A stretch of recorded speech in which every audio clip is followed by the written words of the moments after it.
Hi everybody, I know there's been a lot of reaction to the budget, some very knee-jerk action. I always like to take my time because the devil is in the detail and let the dust settle. So this is what I think about the budget. See if you agree.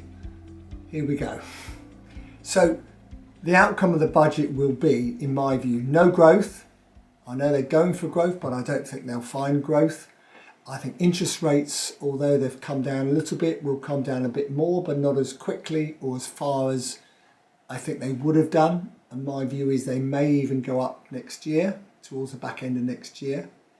In terms of inflation, I don't think they will be able to keep inflation at the rate they want to do, which is 2%. I think because of what they've done in the budget, that inflation rate will go up, which causes all sorts of problems with mortgage rates and all the rest of it.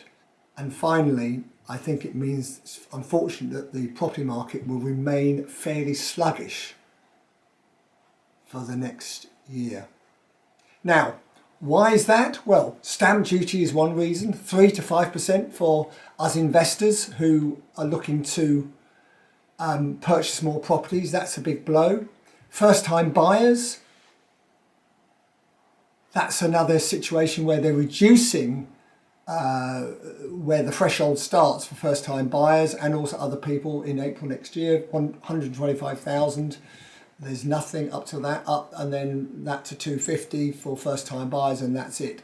London is slightly more. But they think by doing what they've done with the stamp duty for investors, that will help 130,000 first-time buyers get on the property ladder. I doubt that, but that's what they're saying.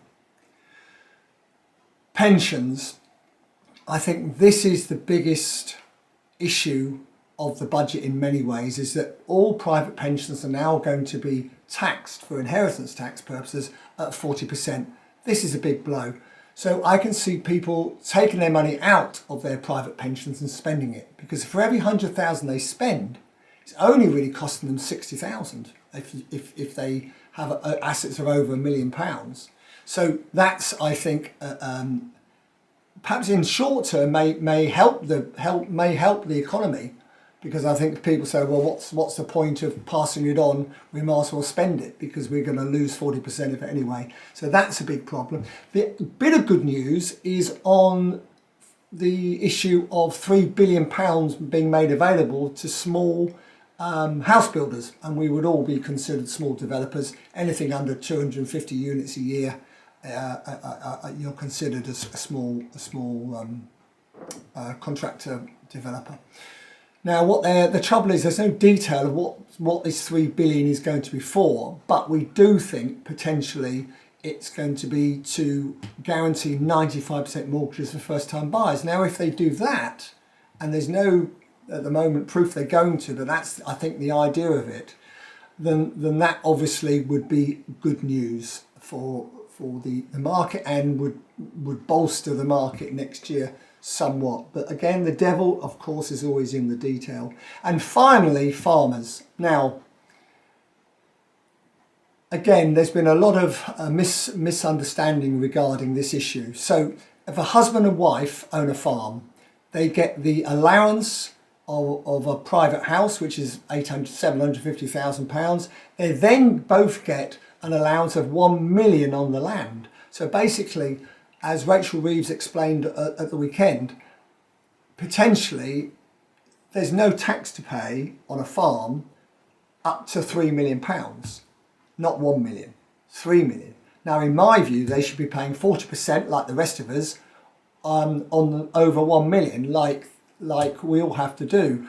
I mean, at the moment, farmers get paid for not producing any food. So the argument about, well, we're going to be short of food is rubbish, because they're paid not to produce any. Now, if we were paid not to produce any houses, that would be fair, wouldn't it?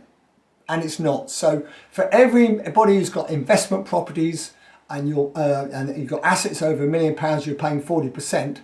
Why on earth are not these farmers? I accept the fact that if there are livestock farmers, that's a little bit different. It's much harder work.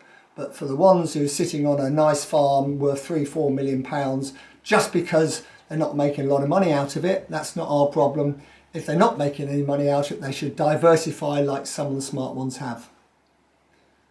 Let's hope these predictions don't all come true. And by the way, just to really cheer everyone up, what do you think is going to happen in next year's budget? I think they might come for a second bite at the cherry. Let's hope not.